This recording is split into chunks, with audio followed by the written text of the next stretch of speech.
సీదా షిప్ అన్నారు, షిప్ వెళ్ళిపోయింది, ఎక్కడికైనా వెళ్ళిపోద్ది అది.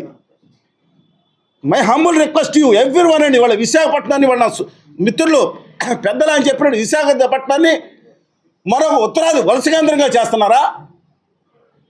కన్ను పడింది వాళ్ళకి. చక్కటి ఎంత అద్భుతమైందండి, ఎంత అద్భుతమైంది ఈ సిటీ.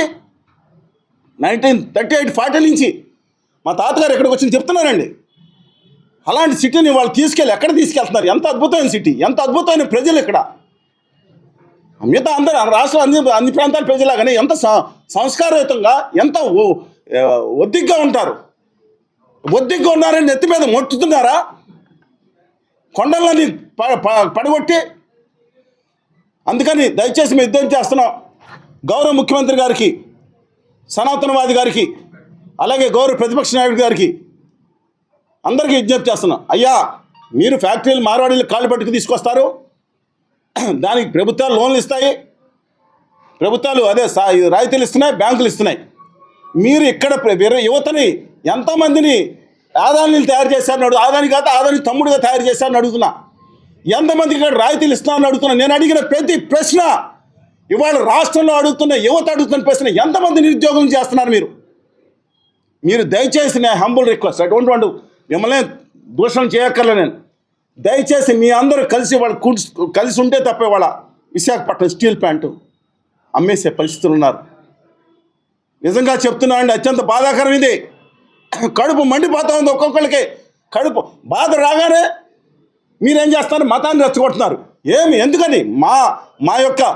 మా తెలుగు ప్రజల సంస్కారానికి మీరు కొంతమంది ఉత్తర ఆర్య సనాతనవాదులు, my humble request, don't underestimate. మమ్మల్ని మనం కొట్టుకు సాగమన్నారు, మాకు తెలంగాణకి తగులు పెట్టారు. సిగ్గుందా మీకు అసలు? తెలంగాణ ఆంధ్రప్రదేశ్ కూడా ఇవాళ నీటిపారుదల విషయంలో మేమిద్దరం దెబ్బలాడుకోవాలని ఒక జీవో ఇచ్చారు ఆ మోడీ గారు, గవర్నీయులు. ఏమన్నా అర్థం ఉందండి? మేము మహారాష్ట్రగా కర్ణాటక నుంచి అన్యాయం జరుగుతుంది, మిగిలిన జిల్లాలు పనిచేశారని చెప్తుంటే ఇవాళ 3 టీఎంసీల గురించి తనుకునే పరిస్థితి తీసుకొస్తాడా? మన చదువుకున్నటువంటి యువత, ఎంతో మంచి స్కిల్స్ ఉన్నటువంటి వాళ్ళు కూడా ఎక్కడెక్కడి నుంచో వచ్చినటువంటి గుజరాతీ వాళ్ళకి బానిసలుగా తయారు చేస్తున్నారు వీళ్ళని. ఇక్కడ ఉన్నతమైనటువంటి పరిశ్రమలు, మనకు ప్రత్యేక హోదా, విభజన హామీలు అవి నిజంగా ఇస్తే దాన్ని పూర్తిగా వెనకబెట్టారు. ఇంకా అది ఇప్పుడు జరగవలసింది కాదని. కానీ చాలా రాష్ట్రాలకి 2027 దాకా వాటికి అవకాశాలు ఇస్తున్నారు. కానీ ఎందుకో మన రాష్ట్రాన్ని, ముఖ్యంగా ఈ రాష్ట్రం పూర్తిగా గుజరాతీ, అదాని వాళ్ళకి బానిసలుగా తయారు చేస్తున్నారు మన చదువుకున్న యువతని. ఎంత అంత ఉన్నవాళ్ళు ఎక్కడికో ఏ దేశాలకో వెళ్ళిపోవాల్సి వస్తుంది. ఇక్కడ ఉన్నవాళ్ళు ఎంత స్కిల్స్ ఉండి, దట్టు మనకి సహజ వనరులు చాలా ఉన్నాయి.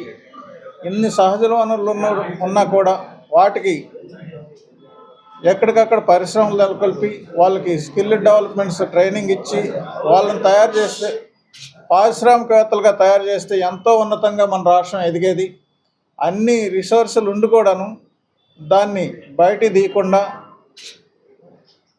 పూర్తిగా ఎక్కడి నుంచో వచ్చే వాళ్ళని ఇక్కడ ఉన్నతంగా వాళ్ళని ఇచ్చేస్తూ అన్ని రకాల రాయితీలు ఇస్తూ ఇక్కడ ఉన్నటువంటి చదువుకున్నటువంటి ఇంటలెక్చువల్స్ని, ప్రజల్ని అందరినీ వాళ్ళకి బానిసలుగా తయారు చేస్తున్నారు.